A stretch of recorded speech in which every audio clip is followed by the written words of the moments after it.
Hello, dear students. Today we'll talk about agriculture, chapter 4 from your geography book. Okay, so in this chapter, in the left side, you can see a picture. Okay, in this picture, Gurpreet, Madhu, and Tina. There are three children, Gurpreet, Madhu, and Tina. They were walking through the village where they saw a farmer tilling land. है ना? Then the farmer told them that he was growing wheat and had just added manure to the soil to make it more fertile. Farmer was telling them that he was growing wheat. है ना? वो farmer क्या कर रहा है बेटा? वो एक गांव से गुजर रहे थे और farmer क्या कर रहा था वहां पे कि wheat grow कर रहा था, है ना? और वो soil में क्या mix कर रहा था बेटा? Manure. Manure means क्या होता है? खाद, है ना? सॉइल में वो मैन्योर मीन्स खाद को मिक्स कर रहा था ताकि जो सॉइल है वो ज्यादा फर्टाइल हो सके. फर्टाइल मीन्स उपजाऊ बन सके. Okay, he told the children that the wheat would fetch a good price in the mandi from where it would be taken to factories to make bread and biscuits from flour. है ना? जो farmer है उसने क्या कहा children से कि ये जो व्हीट है ये मंडी में अच्छे प्राइस में जाएगा मंडी में, और फिर उसके बाद मंडी में जाने के बाद उसे कहाँ ले जाया जाएगा? फैक्ट्रीज में ले जाया जाएगा ताकि ब्रेड और बिस्किट्स इसके फ्लोर से बन सके. है ना? व्हीट के आटे से क्या बन सके? ब्रेड एंड बिस्किट्स बन सके. Okay, now in the second para, this transformation from a plant to a finished product involves three types of economic activities. These are primary, secondary and tertiary activities. ये जो transformation है बेटा plant से लेके finish good product तक का, देखिए हमने देखा ना कि स्टार्टिंग में जो फार्मर है वो क्या कर रहा था बेटा?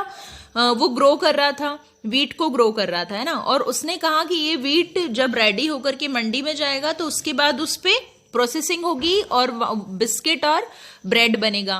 तो ये पूरा का पूरा जो ट्रांसफॉर्मेशन है प्लांट से लेकर के फिनिश गुड हमने यहाँ पर किसको मान सकते हैं? ब्रेड और बिस्किट्स को हम फिनिश गुड्स मान सकते हैं. ठीक है, तो प्लांट से लेकर के, प्लांट को ग्रो करने से लेकर के उससे ब्रेड एंड बिस्किट तक का जो प्रोसेस है, ये इसमें तीन टाइप की जो है इकोनॉमिक एक्टिविटीज इन्वॉल्व होती हैं. ठीक है, कौन कौन सी? Primary, secondary and tertiary activities. Right. So primary activities, अब देखिए नेक्स्ट पैराग्राफ में प्राइमरी एक्टिविटी के बारे में लिखा है बेटा. Primary activities include all those connected with extraction and production of natural resources. Agriculture, finishing and gathering are good examples. है ना? प्राइमरी एक्टिविटीज में क्या आएगा बेटा? एग्रीकल्चर इसकी एक गुड एग्जाम्पल है, अच्छी एग्जाम्पल है. जो एग्रीकल्चर करना कौन सी एक्टिविटी के अंदर आता है? प्राइमरी एक्टिविटी के अंदर. देखिए जैसे एग्जाम्पल में आपने देखा ना कि जो फार्मर है वो क्या कर रहा था, है ना? स्टार्टिंग का जो प्रोसीजर है वही कर रहा था ना वो एग्रीकल्चर का, कि वो क्या कर रहा था? जो व्हीट है उसको ग्रो करने की तैयारी कर रहा था, है ना? उसे उगाने की तैयारी कर रहा था. तो वो जो एक्टिविटी है वो प्राइमरी एक्टिविटी है. Now secondary activities are connected with the processing of these resources. Manufactures of steel, baking of bread and weaving of cloths are example of this activities. अब उसके बाद जब हमारे पास व्हीट रेडी हो जाएगा और उसके बाद की जो प्रोसेस है जिसमें क्या होता है बेटा? व्हीट रेडी होने के बाद बेकिंग ऑफ ब्रेड, है ना? ब्रेड की बेकिंग करना, मैन्युफैक्चरिंग ऑफ स्टील की मैन्युफैक्चरिंग करना, और क्लोथ्स को वीविंग ऑफ क्लोथ्स. ये सारे के सारे एग्जाम्पल किसके हैं बेटा?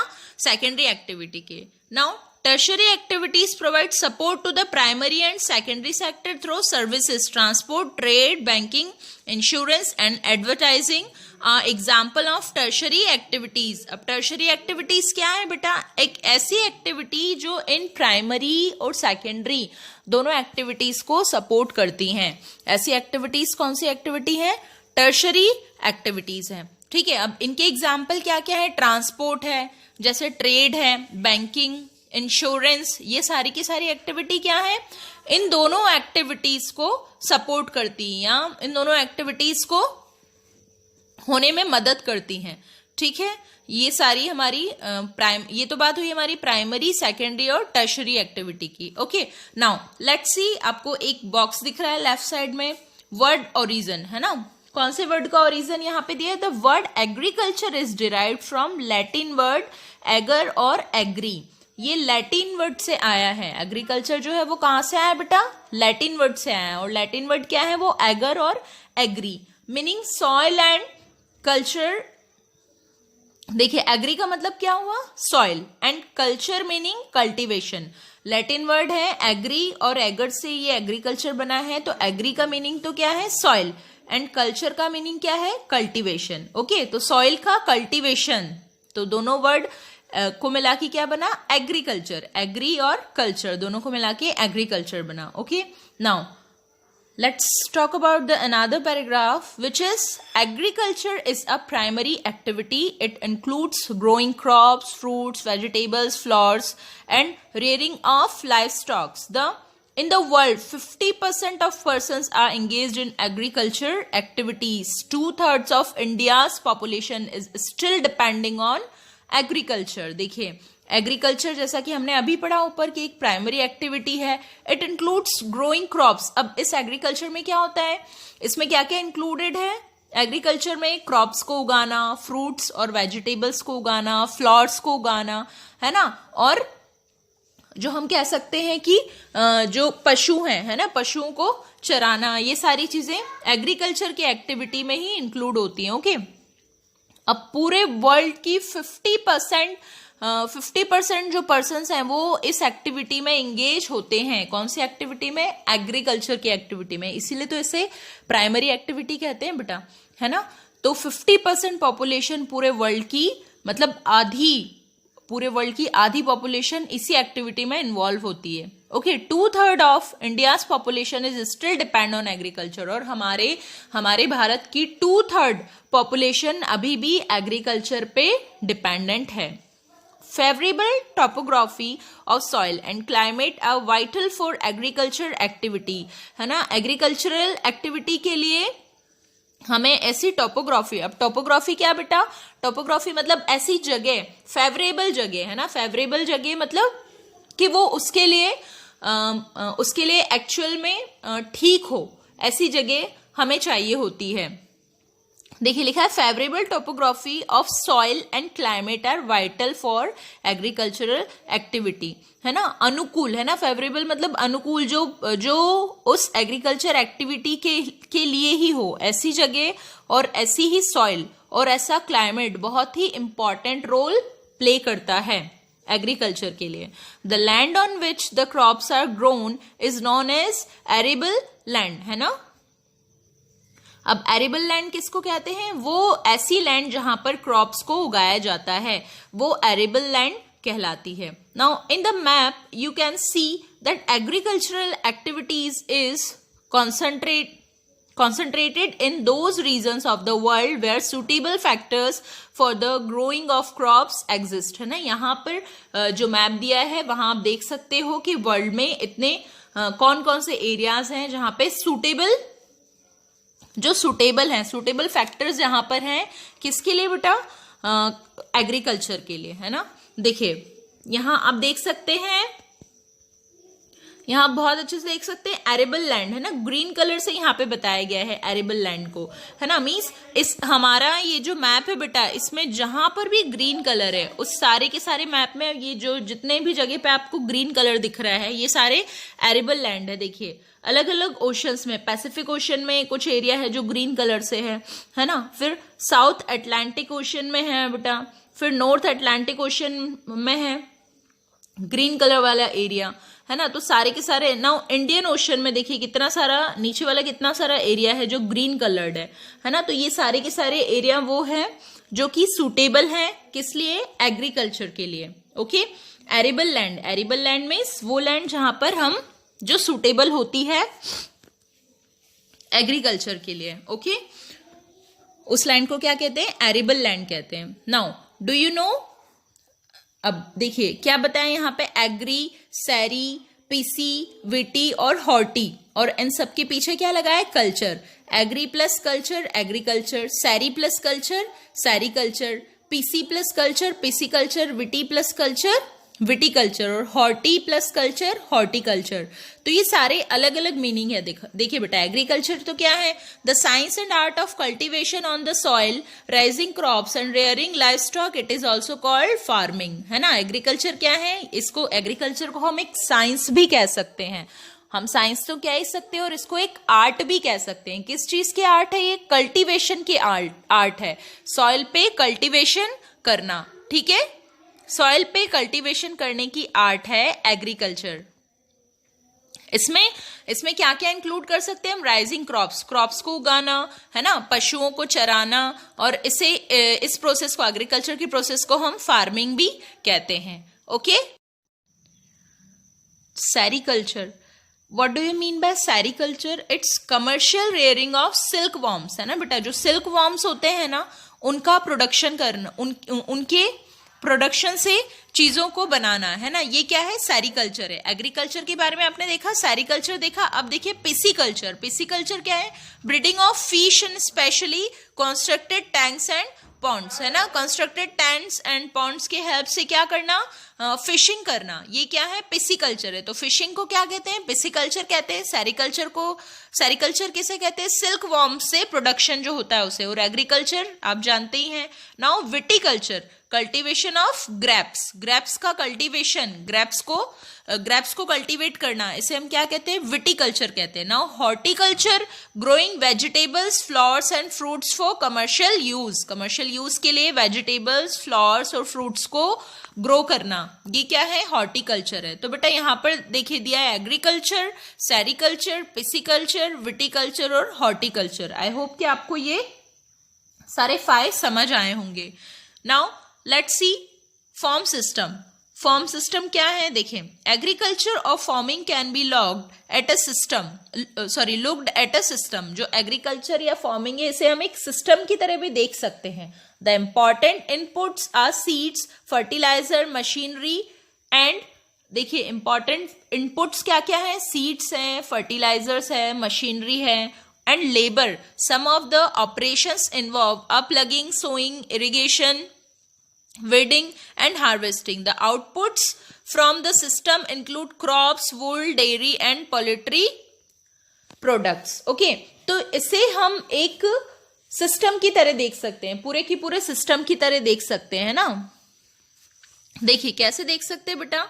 हम जैसे कंप्यूटर, देखिए आपने कंप्यूटर के बारे में आप पढ़ते हैं, है ना, और आप बहुत अच्छे से जानते हैं कि कंप्यूटर सिस्टम पे जैसे हम इनपुट देते हैं, है ना, जब इनपुट करते हैं तो कंप्यूटर क्या करता है? उसके बाद उस इनपुट पर प्रोसेस करता है और हमें आउटपुट देता है ना। तो ऐसे ही हम इस एग्रीकल्चर के सिस्टम को भी समझ सकते हैं कि एग्रीकल्चर में भी हम पहले इनपुट देते हैं, वो फिर उस पे प्रोसेस होता है और हमें आउटपुट मिलता है। देखिए आप देख पा रहे हैं बेटा, हमारे लेफ्ट साइड में ये जो पिक्चर बना है, देखिए इनपुट्स में किस किस को इंक्लूड किया है? मशीनरी को इंक्लूड किया है, सीड्स को इंक्लूड किया है और केमिकल्स को इंक्लूड किया है। ठीक है, इनपुट करने के लिए मशीनरी, सीड्स और केमिकल यूज होते हैं। अब इसमें प्रोसेस कैसे होता है? प्लगिंग के थ्रू होता है, सोइंग के थ्रू होता है और स्प्रेइंग के थ्रू होता है ना।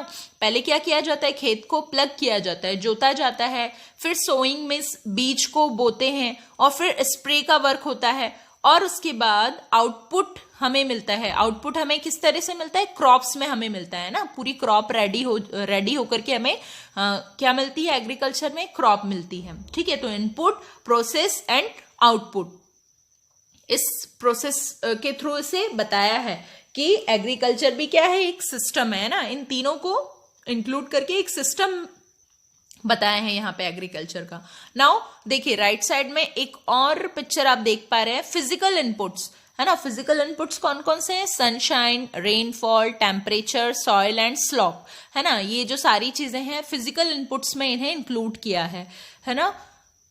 नाउ जो कि नेचर पे डिपेंडेंट है, देखिए सनशाइन, रेनफॉल, टेम्परेचर, सॉइल और स्लोप, ये सारे के सारे नेचर पे डिपेंडेंट है ना। तो इन सभी को फिजिकल इनपुट्स में इंक्लूड किया है। नाउ ह्यूमन इनपुट्स कौन से हैं? देखिए लेबर है, मशीनरी, है ना। देखिए ह्यूमन इनपुट में क्या है बेटा? लेबर है। अब और क्या दिया है, देखिए स्टोरेज दिया है, मशीनरी और केमिकल्स, तो ये सारे के सारे इनपुट हैं। तो फर्स्ट वाला राइट साइड में जो पिक्चर है यहाँ पर पूरा सिस्टम दिया है एग्रीकल्चर का, input, process, then output.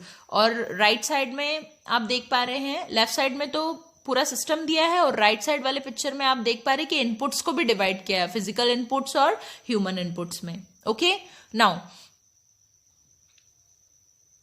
Types of farming, यहां पर फार्मिंग की टाइप्स दिए। बेटा देखिए टाइप्स ऑफ फार्मिंग के पहले हम देख ले इंटरेस्टिंग फैक्ट, है ना, बॉक्स में देख पा रहे हैं एक इंटरेस्टिंग फैक्ट। क्या है ये देखें, ऑर्गेनिक फार्मिंग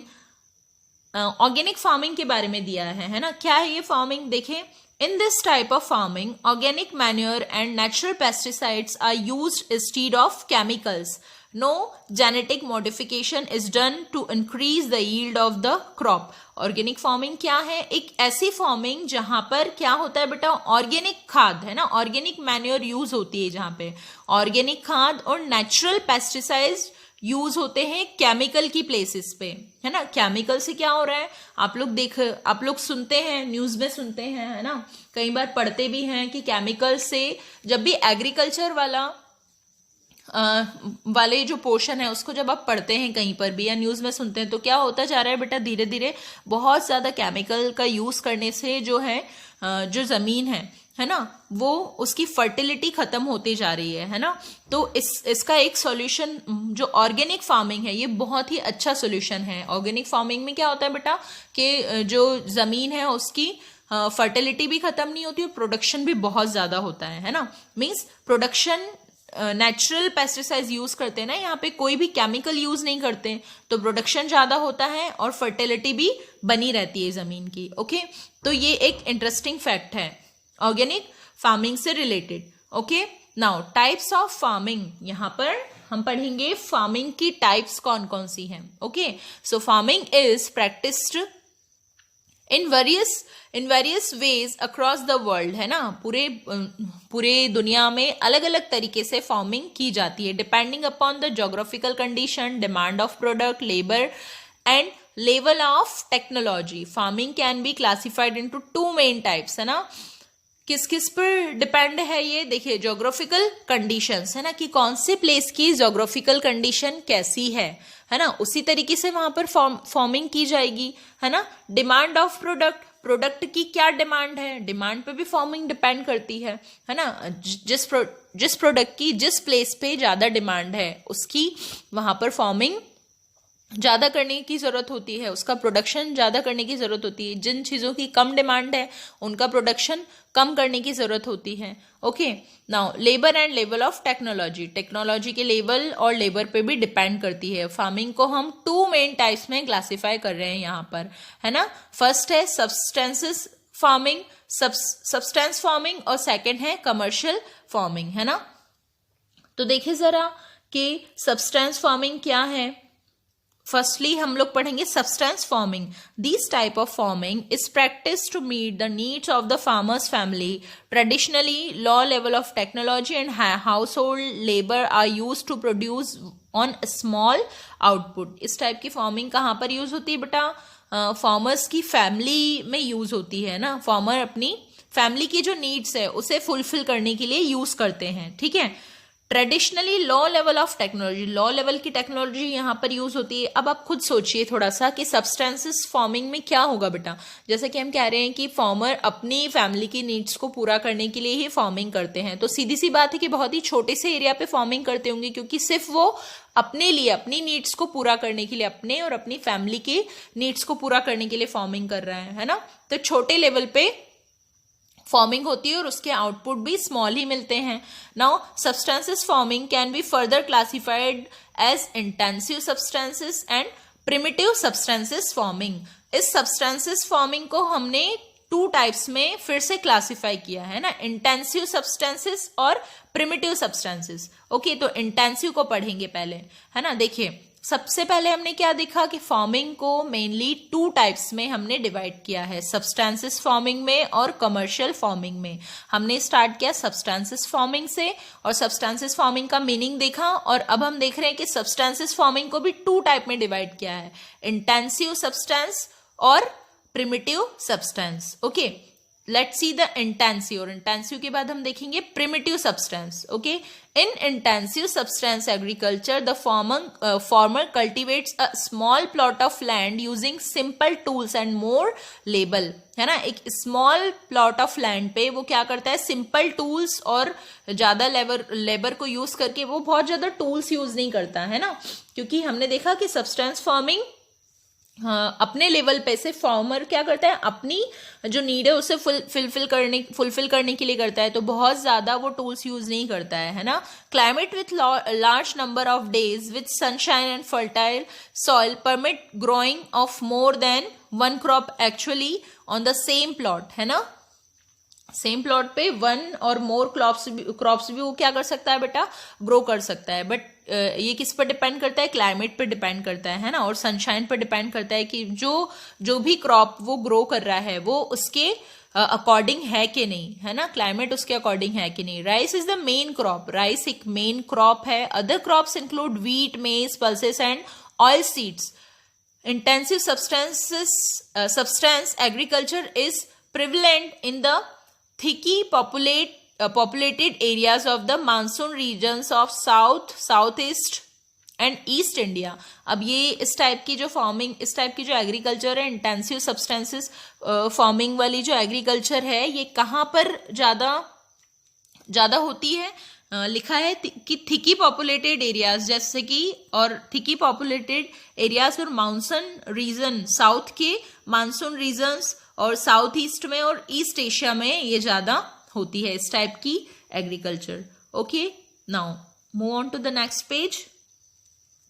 अब देखिए, हमने देखा कि जो सब्सटेंस फार्मिंग है इसे हमने 2 टाइप में डिवाइड किया था, इंटेंसिव सब्सटेंस फार्मिंग और प्रिमिटिव सब्सटेंस फार्मिंग. तो इंटेंसिव तो हमने पढ़ा, अब प्रिमिटिव देखेंगे. देखिए, primitive subsistence agriculture include shifting cultivation and nomadic herdings, है ना.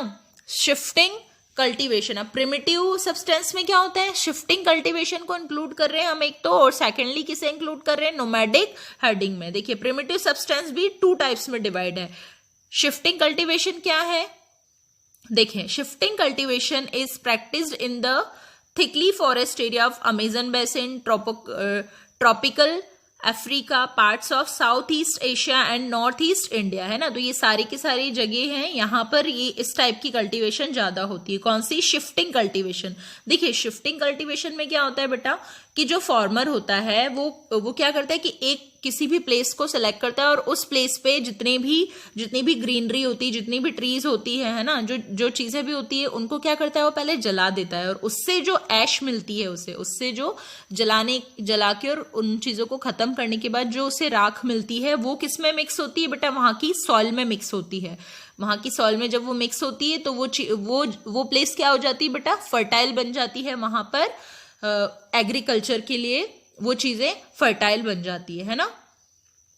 वो जो जमीन है वो फर्टाइल बन जाती है वहां पे एग्रीकल्चर करने के लिए. और फिर इस जगह पे क्या करते हैं वो लोग, एग्रीकल्चर करते हैं, है ना. यहाँ पर जो है वो चीजों को प्रोडक्शन करते हैं चीजों का, और फिर उसके बाद जब वो एक बार वहां पर क्रॉप्स, देखिए कौन कौन सी क्रॉप्स ऐसी जगह पे हो सकती, लिखा है मेज, यम, पोटैटोज एंड कसावा, है ना. ये सारी क्रॉप्स यहाँ पर उगाई जाती है. और फिर उसके बाद एक बार after the soil uses its fertility the land is abundant and the cultivator moves to a new plot. अब जब ये जो लैंड है ये अपनी फर्टिलिटी खत्म कर देती है, सॉइल्स की फर्टिलिटी जब खत्म हो जाती है, तो फिर क्या करता है किसान, वहां से हट करके कोई दूसरे प्लॉट पे एक नई जगह वो सेलेक्ट करता है फिर से. तो देखिए, ये जैसा कि नेम है ना, शिफ्टिंग कल्टीवेशन, तो नेम से आपको पता चल रहा है ना इसका प्रोसीजर क्या है. शिफ्टिंग कल्टीवेशन मतलब एक से दूसरी प्लेस पे शिफ्ट. जैसे ही एक जगह की सॉइल की फर्टिलिटी खत्म होगी और वो किसान क्या करेगा कि वहां से दूसरी जगह शिफ्ट हो जाएगा, इसलिए इसका नेम क्या दिया है, शिफ्टिंग कल्टीवेशन दिया है. ठीक है बेटा. Now shifting cultivation is also known as slash and burn agriculture. जो शिफ्टिंग कल्टीवेशन है उसको स्लैश एंड बर्न एग्रीकल्चर भी कहते हैं. Now let's see, do you know, देखिए राइट साइड में आपको दिख रहा है, do you know shifting cultivation is known by different names in different parts of the world. Jhumming, north east India है ना, नॉर्थ ईस्ट इंडिया। यहाँ कहा है कि जो शिफ्टिंग कल्टीवेशन है वो डिफरेंट पार्ट्स, वर्ल्ड के डिफरेंट पार्ट्स में उसे अलग अलग नेम दिए हैं। जैसे नॉर्थ ईस्ट इंडिया में इसको जूमिंग कहते हैं, है ना, और मिल्पा कहते हैं कहाँ पर, मैक्सिको में, मैक्सिको में इसे मिल्पा कहते हैं। रोका, ब्राजील में रोका कहा जाता है, एंड मलेशिया में लदंग कहा जाता है। तो ऐसे डिफरेंट वर्ल्ड के डिफरेंट एरियाज में शिफ्टिंग कल्टीवेशन को अलग अलग नाम दिए जाते हैं। इसका सीधा सा मतलब क्या है बेटा कि वर्ल्ड के अलग अलग, सिर्फ यहाँ पर ही नहीं, सिर्फ हमारे इंडिया में ही नहीं, पूरे वर्ल्ड में ये शिफ्टिंग कल्टीवेशन होती है, क्योंकि यहाँ पर दिया है ना कि अलग अलग नामों से इसे जाना जाता है। Okay, now nomadic herding. अब देखिए ये प्रिमिटिव सब्सटेंसेस में, देखिए प्रिमिटिव सब्सटेंसेस हमने पढ़ा ना, इसमें 2 टाइप्स थे बेटा, शिफ्टिंग कल्टीवेशन और नोमैडिक हर्डिंग। तो शिफ्टिंग कल्टीवेशन हमने पढ़ा। Now let's move on to the nomadic herding. Nomadic herding क्या है?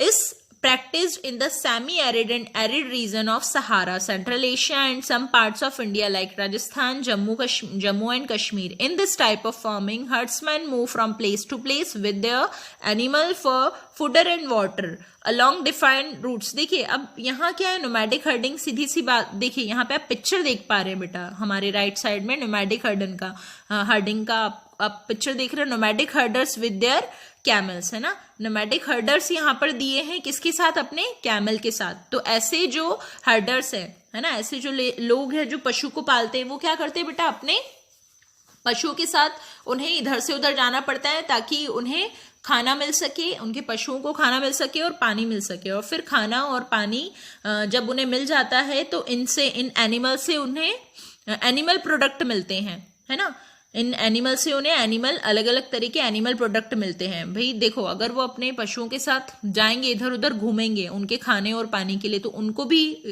इसके पीछे उनका भी तो कोई मोटिव होगा ना, तभी तो वो पशुओं के साथ घूमेंगे। तो देखिए यहाँ पर इन पशुओं के साथ जब वो घूमते हैं तो उन्हें अलग अलग एनिमल प्रोडक्ट मिलते हैं। जैसे आपको पता है ना कि शिप से क्या मिलता है बेटा, वूल मिलता है ना। देखिए sheep, camel, yak and goats are most commonly reared, है ना। ये जो सारे के सारे पशु हैं, इनका पशुपालन ज्यादा होता है क्योंकि इन्हें क्या मिलता है, एनिमल प्रोडक्ट मिलते हैं। They provide milk, meat, wool, hides and other products to the herders and their families, है ना। जो हर्डर्स और उनके फैमिलीज हैं उन्हें ये सारी चीजें मिलती हैं इन पशुओं से। तो इसलिए ये लोग क्या करते हैं बेटा, हर्डर्स इन्हें पालते हैं और इससे क्या नेम दिया गया है, नोमैडिक हर्डिंग इन्हें नेम दिया है। Okay, now commercial farming. So what do you mean by commercial farming? Let's see. In commercial farming, crops are grown and animals are reared for sale in market, है ना। Commercial farming का purpose क्या होता है बेटा, commercial farming का purpose होता है कि ज्यादा से ज्यादा ग्रेन को, ज्यादा से ज्यादा क्रॉप्स को ग्रो करना और जो एनिमल प्रोडक्ट है वो ज्यादा से ज्यादा प्रोड्यूस हो ताकि उसे मार्केट में सेल किया जा सके, ठीक है। तो इसका पर्पस बिजनेस के पर्पस से होती है कमर्शियल फार्मिंग। तो इसलिए क्या होता है कि यहाँ पे ऑलमोस्ट यहाँ पे मशीनरी यूज होती है और ज्यादा अमाउंट यहाँ पे मतलब जो एरिया होता है ना, फार्मिंग का जो एरिया होता है वो बड़ा एरिया यूज किया जाता है और ज्यादा यहाँ पे लेबर की भी रिक्वायरमेंट होती है। Now commercial farming includes commercial grain farming, mixed farming and plantation agriculture. Commercial farming में क्या क्या आता है बेटा, कमर्शियल ग्रेन फार्मिंग आती है एक मिक्स्ड फार्मिंग आती है और एक प्लांटेशन एग्रीकल्चर फार्मिंग आती है। तो तीनों के बारे में हम अभी पढ़ने वाले हैं। देखिए, in commercial grain farming crops are grown for commercial purpose. Commercial grain farming मतलब यहाँ पर कमर्शियल या बिजनेस के पर्पस से क्रॉप्स को ग्रो किया जाता है। Wheat and maize are common commercially grown grains, है ना। वीट और मेज क्या है बेटा, कॉमन कमर्शियली ग्रोन्स, ऐसे ग्रेन्स हैं जो कमर्शियली जिनका प्रोडक्शन होता है ना। Now major area of commercially grain farming is practised are temperate grasslands of north America, Europe and Asia, है ना। नॉर्थ अमेरिका, यूरोप और एशिया के जो लैंड्स हैं यहाँ पर कमर्शियल ग्रेन फार्मिंग होती है। This area are sparsely polluted with large farms spreading over hundreds of hectares.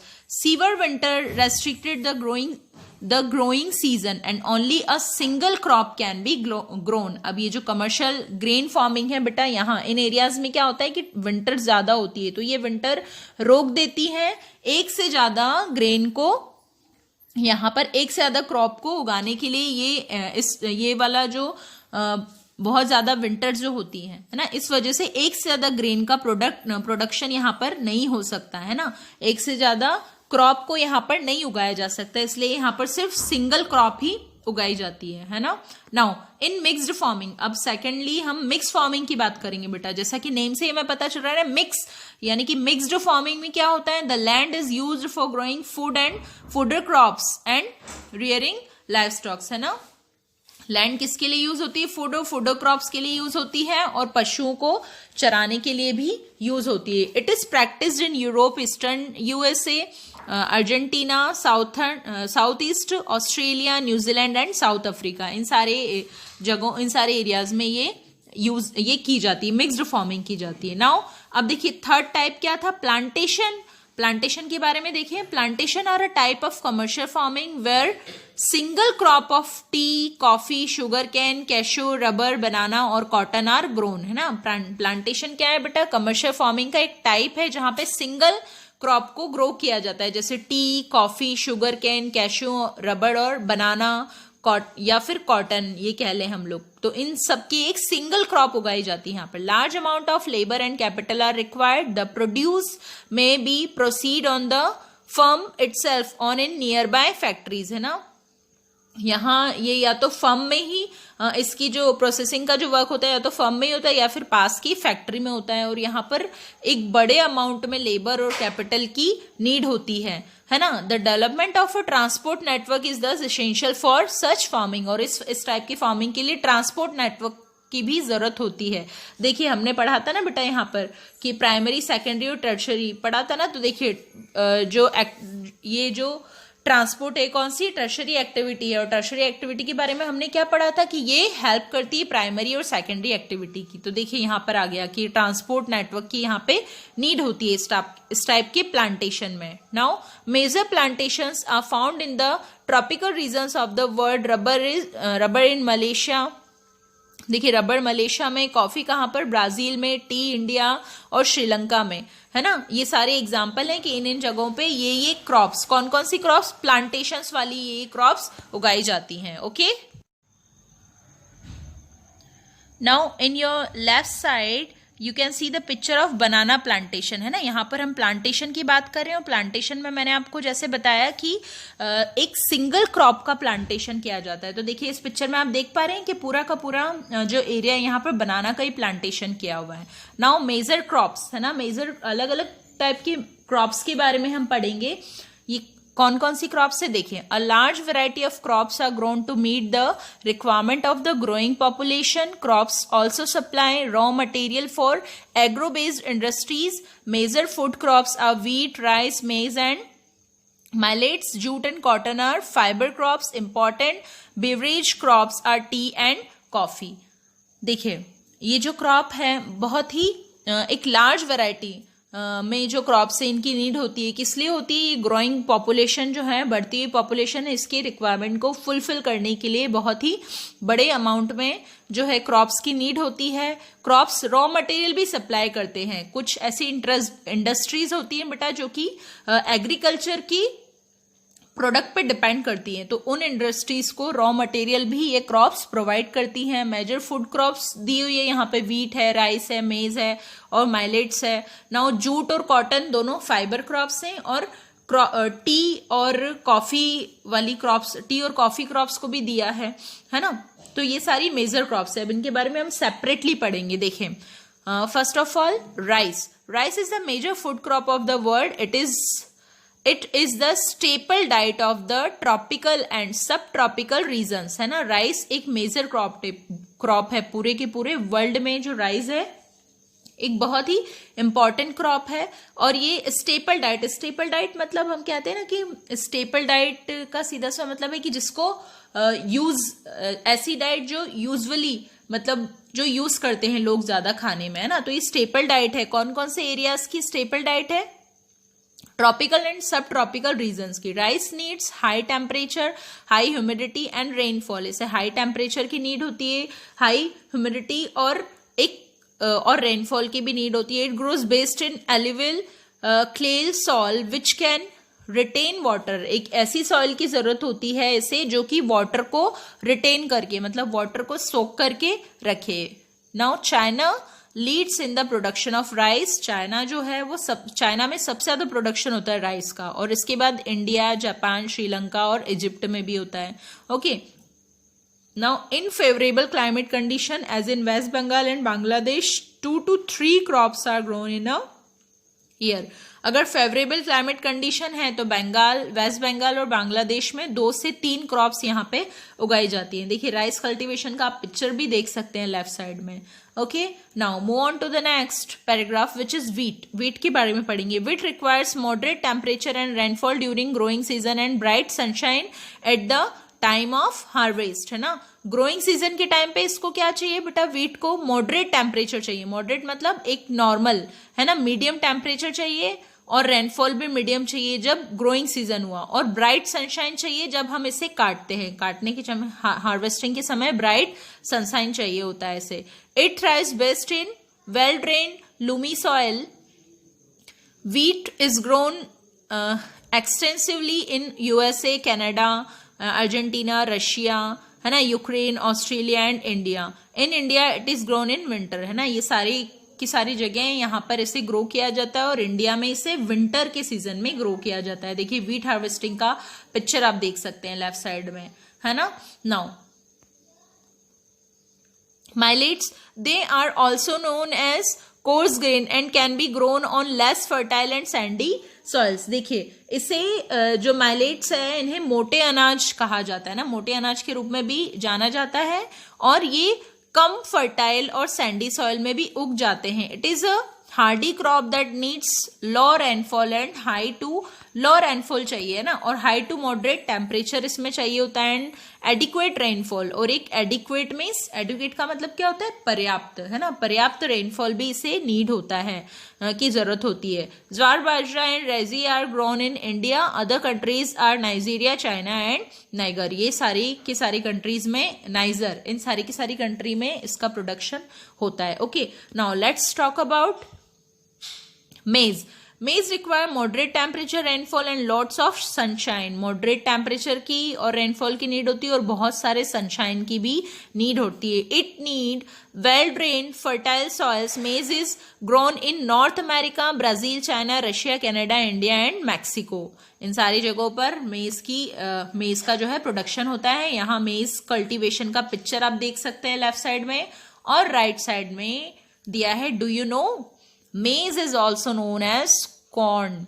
Various colorful varieties of maize are found across the world, है ना। मेज को हम कॉर्न के नाम से भी जानते हैं, और अलग अलग कलर में मेज पूरी दुनिया में मिलता है ना, अलग अलग कलर में मिलता है। देखिए यहाँ पर आप पिक्चर में देख पा रहे हैं ना, अलग अलग कलर में, white, yellow, orange, black colour में भी है ना। तो ऐसे अलग अलग कलर में वर्ल्ड वाइड पूरी दुनिया में इसका जो है प्रोडक्शन होता है। Now let's talk about cotton. Cotton requires high temperature, light rainfall, 210 Frost free days and bright sunshine for its growth. इसकी ग्रोथ के लिए क्या चाहिए, देखिए हाई टेम्परेचर चाहिए, लाइट रेनफॉल चाहिए, 210 डेज चाहिए, एंड ब्राइट सनशाइन चाहिए इसकी ग्रोथ के लिए। It grows best on black and olive oil soil, है ना। ऑलिव ऑयल और ब्लैक कलर की जो सॉइल है, ऑलिवियल और ब्लैक सॉइल में ये अच्छी इसकी ग्रोथ होती है ना। China, USA, India, Pakistan, Brazil and Egypt are the leading producer of cotton. Cotton के प्रोड्यूसर कंट्रीज जो हैं उनके नेम लिखे हैं। It is one of the main raw material for the cotton textile industry. Cotton textile industry के लिए main raw material का work करता है कॉटन, है ना। जब कॉटन की कल्टीवेशन ही नहीं होगी तो कहाँ से इंडस्ट्री को रॉ मटेरियल मिलेगा, है ना। कॉटन के बहुत सारी चीजें बनाई जाती है ना कॉटन की। टेक्सटाइल इंडस्ट्रीज में जहां पर कपड़े तैयार किए जाते हैं ना कॉटन से, तो उस इंडस्ट्री में ये कॉटन की बहुत ज्यादा नीड होती है एज अ रॉ मटेरियल, है ना। जब ये कॉटन का यूज करके फिर इससे कपड़े बनते हैं, टेक्सटाइल इंडस्ट्रीज में यूज होता है इसका। Now let's see next, which is jute. Jute was also known as the golden fibre. जो जूट है इसे गोल्डन फाइबर के नाम से भी जाना जाता था. It grows well on alluvial soil and requires high temperature, heavy rainfall and humid climate. This crop is grown in tropical areas. India and Bangladesh are the leading producers of jute. है ना, jute को किस नाम से जाना जाता था, ये ध्यान रखना है, गोल्डन फाइबर के नाम से जाना जाता था. और इंडिया और बांग्लादेश क्या है, इसके लीडिंग प्रोड्यूसर कंट्रीज हैं. Now, let's talk about coffee. Coffee requires warm and wet climate and well-drained loamy soil. Hill slopes are more suitable for growth of this crop. है ना, hill slopes ज़्यादा suitable हैं इस crop की growth के लिए. Brazil is the leading producer followed by Colombia and India. आप बहुत अच्छे से जानते हैं कि जो ब्राजील है ये सबसे बड़ा प्रोड्यूसर है किसका, कॉफी का. है ना, और ब्राजील के बाद कौन कौन है बेटा, कोलंबिया और इंडिया का नेम आता है ब्राजील के बाद. T is a beverage crop grown on plantations. है ना, प्लांटेशन एक बेवरेज में से एक जिसे पिया जाता है ऐसी क्रॉप है ना. ग्रोन ऑन प्लांटेशन होता है इसका भी. This requires cool climate and well distributed high rainfall through out the year for the growth of its tender leave. है ना, टेंडर मीन्स इसकी जो बहुत ही कोमल सी इसकी पत्तियां होती है ना, उनकी ग्रोथ के लिए कैसा, दिस रिक्वायर कूल क्लाइमेट. है ना, ठंडा क्लाइमेट चाहिए और वेल डिस्ट्रीब्यूटेड हाई रेनफॉल. और वेल डिस्ट्रीब्यूटेड हाई रेनफॉल इसके लिए चाहिए, इसकी जो कोमल पत्तियां हैं उनके लिए. Okay, now it needs well drained loamy soil and gentle slopes. Labor in large number is required to pick the leaves. है ना बेटा, इसकी जो पत्तियां हैं उन्हें तोड़ने के लिए बहुत सारे लेबर्स की, देखिए यहाँ पर आप पिक्चर भी देख पा रहे हैं बेटा, टी प्लांटेशन का पिक्चर देख पा रहे हैं. मतलब एक एक बहुत सारे लेबर की यहाँ पे नीड होती है इसकी पत्तियों को तोड़ने के लिए. है ना, now Kenya, India, China, Sri Lanka produce the best quality T in the world. पूरे वर्ल्ड में ये जो सारे कंट्रीज हैं ये बेस्ट क्वालिटी की टी प्रोड्यूस करते हैं. नाउ एग्रीकल्चरल डेवलपमेंट के बारे में हम यहाँ पर देखें. Agriculture development refers to efforts made to increase farm production in order to meet the growing demand of increasing population. है ना, पॉपुलेशन के डिमांड के बढ़ने की वजह से यहाँ पर पॉपुलेशन की डिमांड बढ़ रही है, इसलिए एग्रीकल्चर में डेवलपमेंट होना बहुत जरूरी है बेटा. This can be achieved in many ways such as increasing the crop. अब एग्रीकल्चर में डेवलपमेंट कैसे हो सकता है, अलग अलग वेज से हो सकता है. By increasing the cropped area. जिस एरिया पे हम क्रॉप कर रहे हैं ना, क्रॉप्ड एरिया को बढ़ाया जाए. The number of crops grown, number of crops भी बढ़ाई जाए. इम्प्रूविंग इरिगेशन फैसिलिटीज को इम्प्रूव किया जाए. Use of fertilisers and high yielding variety of seeds. है ना, फर्टिलाइजर्स का यूज किया जाए और अच्छी वैरायटी के सीड्स का भी यूज किया जाए. Okay, now mechanisation of agriculture is also another aspect of agricultural development. देखिए, मैकेनाइजेशन मतलब मशीन के थ्रू एग्रीकल्चर करना भी एक दूसरा अच्छा एस्पेक्ट है जिससे हम एग्रीकल्चर का डेवलपमेंट कर सकते हैं. The ultimate aim of agricultural development is to increase food security. मतलब अल्टीमेट एम फूड सिक्योरिटी को बढ़ाना ही एग्रीकल्चरल डेवलपमेंट का क्या है बेटा, एम है. अब देखें, do you know, left side में लिखा है, do you know food security exist when all people at all time have access to sufficient, safe and nutritious food to meet their dietary needs and food preferences for an active and healthy life. Food security क्या है, देखिए अब बताया है कि food security तभी मिल पाएगी. Food security हम कब कह सकते हैं कि फूड सिक्योरिटी मिल रही है सभी को, है ना, कब ऐसा होगा, जब सारे के सारे people, when all people at all times, है ना, सभी लोग सभी समय में उन्हें सफिशिएंट फूड मिले, सफिशिएंट, सेफ और न्यूट्रिशियस फूड मिले. है ना, ताकि उनकी जो डाइट है ना, to meet their dietary needs and food preferences for an active and healthy life. है ना, उनकी एक्टिव और हेल्दी लाइफ के लिए उन्हें जो डाइट है वो उन्हें पूरी तरह से मिल सके, है ना। तो यही क्या है बेटा, फूड सिक्योरिटी है। और हमने अभी ऊपर क्या पढ़ा कि एग्रीकल्चर डेवलपमेंट का जो मेन मोटिव क्या है, वो है कि फूड सिक्योरिटी को इंक्रीज करना। Okay, now agriculture has agriculture has developed at different places in different parts of the world. Developing countries with large population usually practice intensive agriculture where crops are grown on small holding mostly for substances. देखिए, जैसा कि हमने पहले भी देखा कि agriculture अलग अलग तरीके से की जाती है ना। पूरे वर्ल्ड के अलग अलग पार्ट्स में एग्रीकल्चर अलग अलग तरीके से की जाती है। डेवलपिंग कंट्रीज क्या करती है बेटा, इंटेंसिव एग्रीकल्चर का यूज करती हैं। अब हमने इसके पहले पढ़ा है कि इंटेंसिव एग्रीकल्चर क्या है। इंटेंसिव एग्रीकल्चर वो है जहां पे स्मॉल पार्ट पे एग्रीकल्चर किया जाता है। Large holding are more suitable for commercial agriculture as in USA, है ना। USA, Canada and Australia with the help of 2 case study of farms, है ना। यहाँ पर देखिए हम फर्म की 2 केस स्टडीज देखेंगे, one from India and another from the USA. India और यूएसए के 2 अलग अलग फर्म के बारे में हम इस केस स्टडी में पढ़ेंगे। Okay, let us understand about agriculture in developing and the developed country. जैसे यूएसए क्या है बेटा, एक डेवलप्ड कंट्री है और डेवलपिंग कंट्री है इंडिया। तो यहाँ पर हम देख पाएंगे अलग अलग डेवलपिंग और डेवलप्ड कंट्री में जो एग्रीकल्चर की जो प्रैक्टिसेस हैं, है ना, उनका कंपैरिजन करने के लिए अलग अलग फर्म आपको बताए हैं। ठीक है,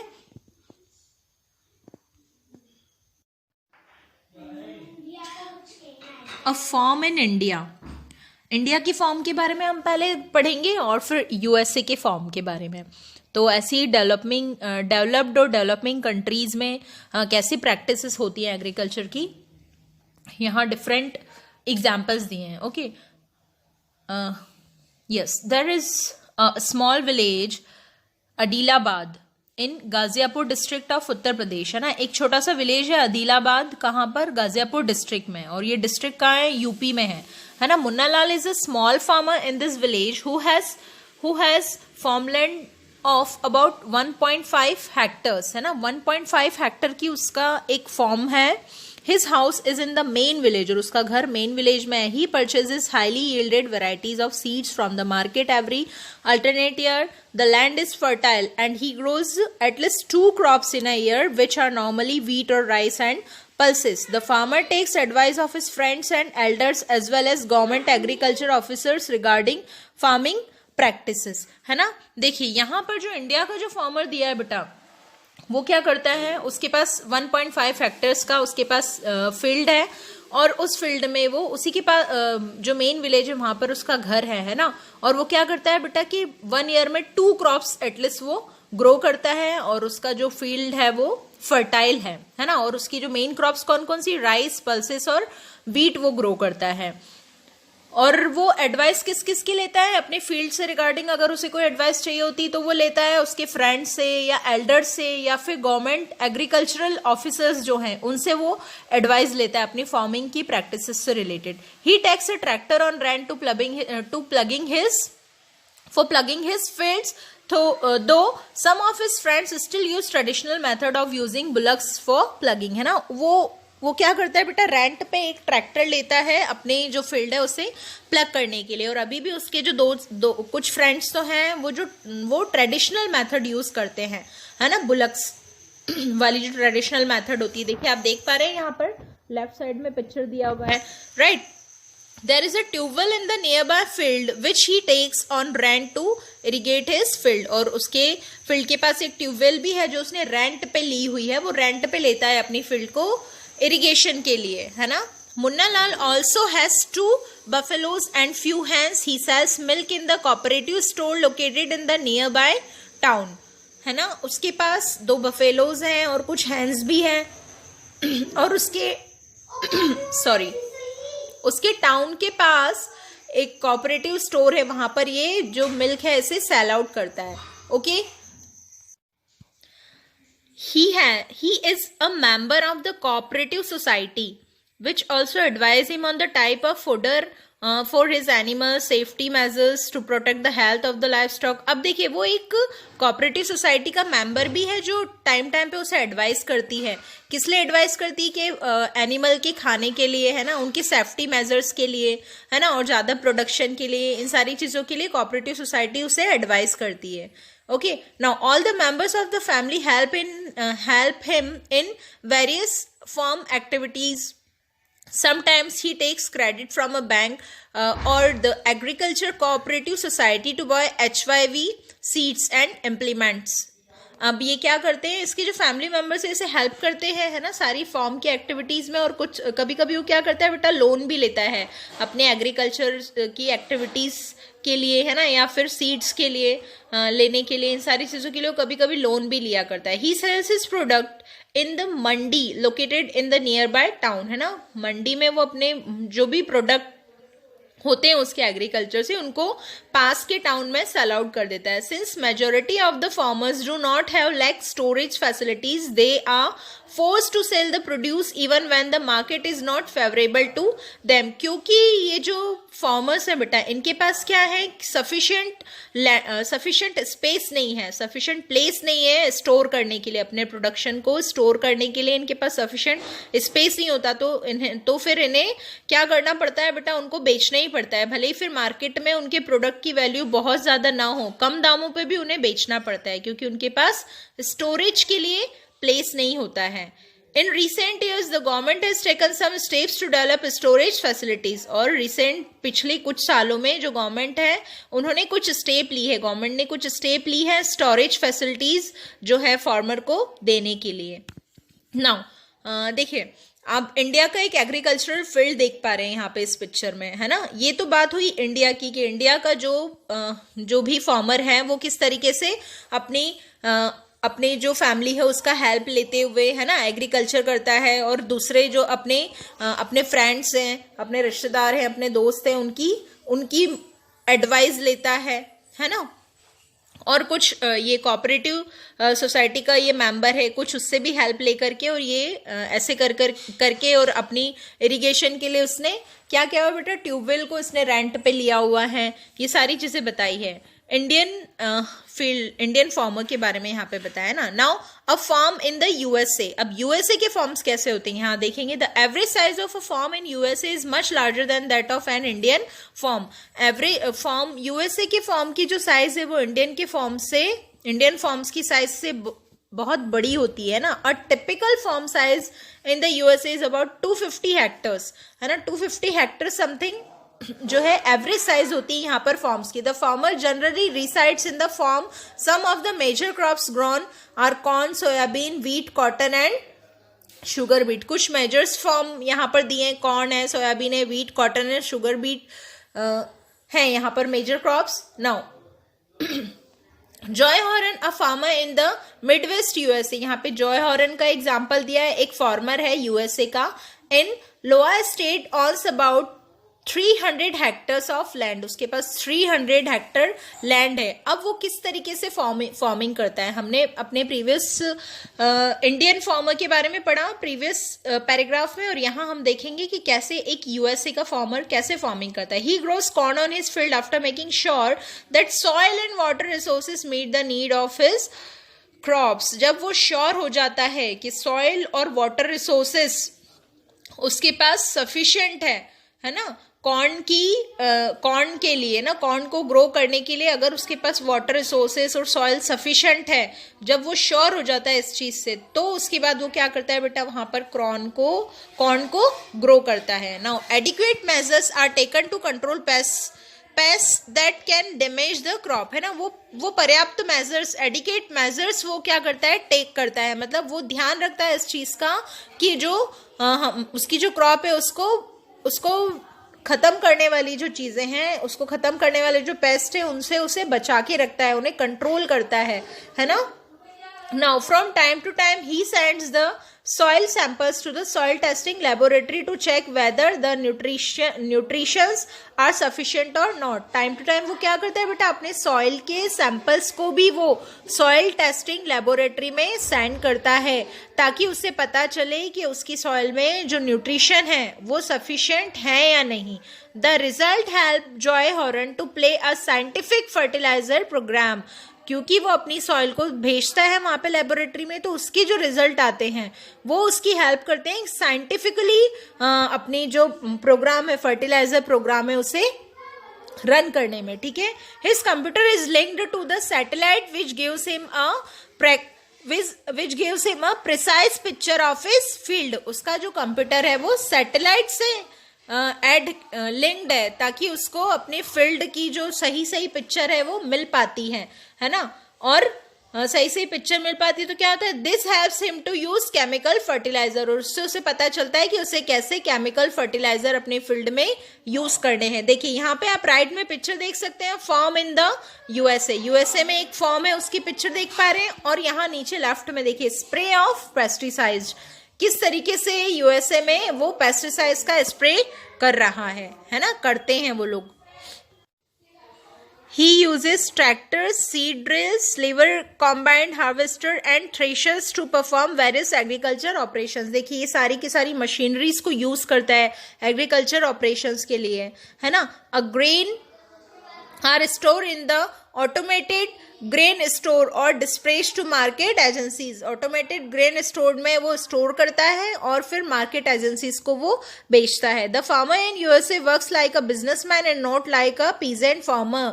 ये यूएसए के फार्मर एक बिजनेसमैन की तरह वर्क करते हैं, है ना. किसकी तरह वर्क करते हैं बेटा, एक बिजनेसमैन की तरह वर्क करते हैं, ना कि एक खेतीहर किसान की तरह.